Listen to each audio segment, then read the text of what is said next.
Majarah ya, tasbih yang sebelah sini. Rasanya ada rasa gimana? Adem kan?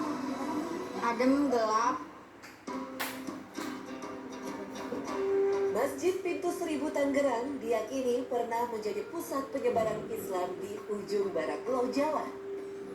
Didirikan oleh seorang ulama bernama Syekh Al-Baqir Mahdi Hasan Al-Qudrotillah Al-Muqaddam yang dijuluki Al-Fakir oleh masyarakat setempat.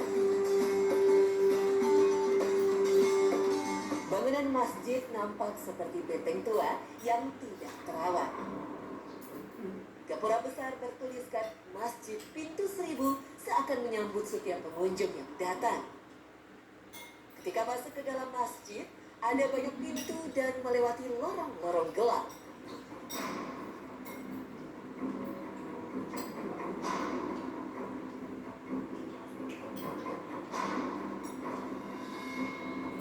Kalau masjid ini sih dibangun pada tahun 87.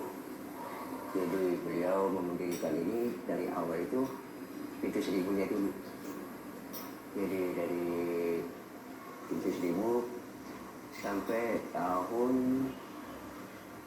1990 baru membangun ini.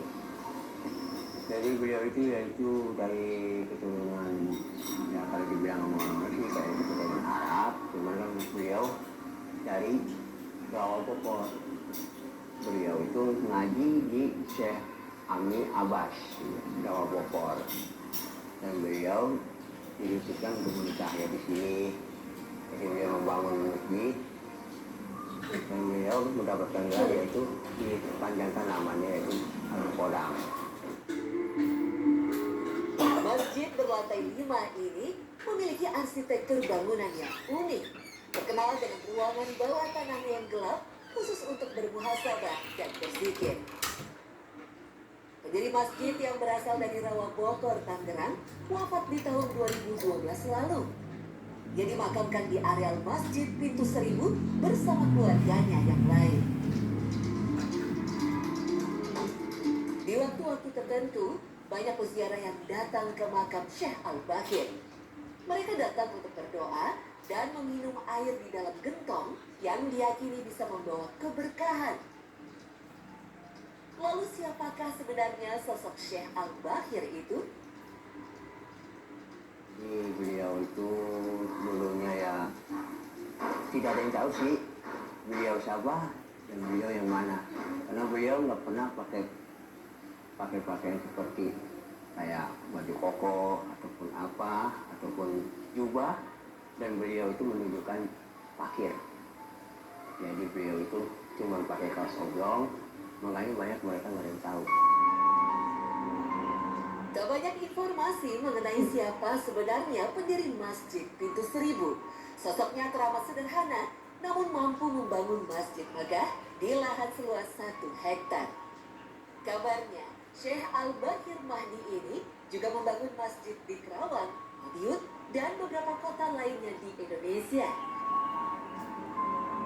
Masjid Pintu Seribu dibangun bertahap selama 31 tahun. Semua pembiayaannya ditanggung dari dana pribadi Syekh Al-Baqir Mahdi. Tak jelas apa alasan beliau membangun masjid yang memiliki banyak pintu hingga terkenal sebagai Masjid Pintu Seribu. Tak jelas berapa sebenarnya jumlah pintu di masjid ini. Alkisah saat dibangun sama sekali tidak memakai gambar rancangan seperti mengalir begitu saja. Tidak ada desain dasar yang menampilkan corak arsitektur tertentu. Beberapa pintu gerbang nampak memiliki ornamen zaman Baroku, tetapi ada juga yang mirip dengan ornamen arsitektur suku Maya dan Aztec.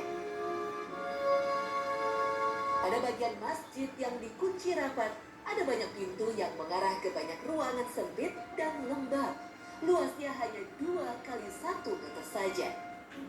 Uniknya, meski disebut masjid, di bagian dalam terbagi dalam sekat-sekat hingga memiliki nama musola masing-masing, di mana salah satunya bersebelahan dengan makam pendiri masjid. Kalau beliau membangun itu tempat ruangan itu, yaitu beliau menyendiri yaitu seperti tirakat dan beliau mengingatkan kematian. Jadi kalau kita di situ nanti kan mengingat kita kematian kita tentang kematian, yaitu gelapnya seperti ini, pengapnya seperti ini, panasnya juga seperti ini. Apalagi nanti di alam kubur, itu beliau menunjukkannya kayak gitu.